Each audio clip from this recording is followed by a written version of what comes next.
पहुंच रही है मेरी? साहब मेरे पास 780 शेयर मैंने आईपीओ में लिए थे आरवीएनएल के। ठीक है। 18 रुपए का भाव से। ठीक ठीक ठीक। मेरे पास 780 शेयर है आरवीएनएल के, मैंने 18 रुपए भाव से लिया था, आईपीओ में ही लगा था मेरे को। ठीक है, आपका कोई नजरिया? निकल जाइए इसके अंदर से। अच्छा, रुकें या निकल जाएं, सीधा सवाल इनका। गौरांग सर बताएं क्या करना चाहिए आरवीएनएल को? हालांकि रेल इंफ्रास्ट्रक्चर बाकी चीजों पे बहुत सारा काम हो रहा है, लेकिन स्टॉक को देखें तो थोड़ा सा बीच में हमें एक रफ्तार जो है इस पे ब्रेक लगती नजर आई थी। हालांकि अगर हम पिछले एक महीने का व्यू देखें तो लगभग 4.5% के स्टॉक को ऊपर हो चुका है, 6 महीने में लगभग 70% ऊपर हो चुका है, और इन्होंने जिन लेवल पर लिया उससे तो बहुत ऊपर है, अच्छे खासे मुनाफे में है। बताएं। तो पहले तो दो चीज है यहाँ पर। एक तो 18 रुपए में 780 शेयर है इनके पास, और मौजूदा स्तर मेरे ख्याल से आरवीएनएल का, रेल विकास निगम लिमिटेड का 120 के ऊपर दाम चल रहा है। तो अगर आप प्रतिशत के हिसाब से मुनाफा देखें तो मेरे ख्याल से बहुत ही शानदार मुनाफा इनको हो रहा है। और 780 शेयर्स की संख्या है इनके पास।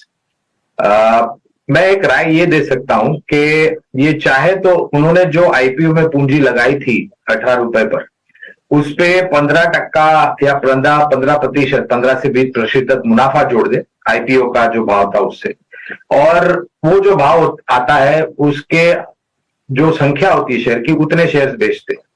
तो उससे क्या होगा कि इन्होंने जो पूंजी लगाई थी और 15 या 20% मुनाफा जोड़ करके जो शेयर बेचेंगे तो पूंजी तो घर आ जाएगी, उसके साथ 15 या 20% मुनाफा भी आ जाएगा। वो जो पूंजी आएगी उनके पास, ये चाहे तो रेल क्षेत्र से ही जुड़ी हुई कंपनियों में अगर निवेश करना चाहते हैं तो आईआरएफसी पर जब आईपीओ आया था तब हमने निवेश की राय दी थी, आईआरसीटीसी पर भी राय दी थी। और अगर यहां से हट करके कोई विपरीत क्षेत्र में निवेश करना चाहते हैं तो कल मेरे ख्याल से एक शेयर निजी बैंकिंग का था जो चर्चा में था, वो है आईडीएफसी फर्स्ट बैंक और आईडीएफसी लिमिटेड का मर्जर को लेकर के। शेयर कल 80 के नीचे फिसला था, आज 80 के आसपास कामकाज कर रहा है। ये चाहे तो वो पूंजी जो इनके पास लौट करके आएगी वो बने रह सकते हैं।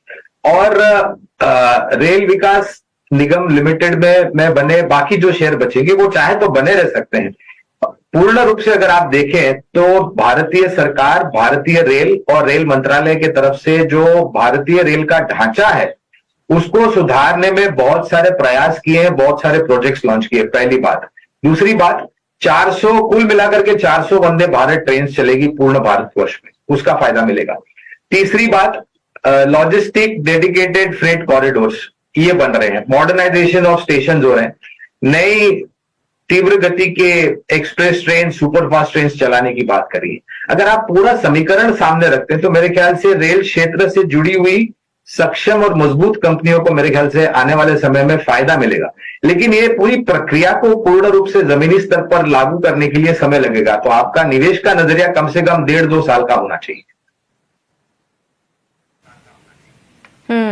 बिल्कुल। तो अभी तो आप काफी अच्छे मुनाफे में हैं, लेकिन अगर 1-2 साल और रुके तो और भी शानदार यहाँ पर तेजी देखने को मिल सकती है। आउटलुक और ग्रोथ काफी अच्छी नजर आ रही है आरवीएनएल के लिए। तो अगर चाहें तो आप समय दे सकते हैं स्टॉक को, कोई दिक्कत वाली बात नहीं है। अब आगे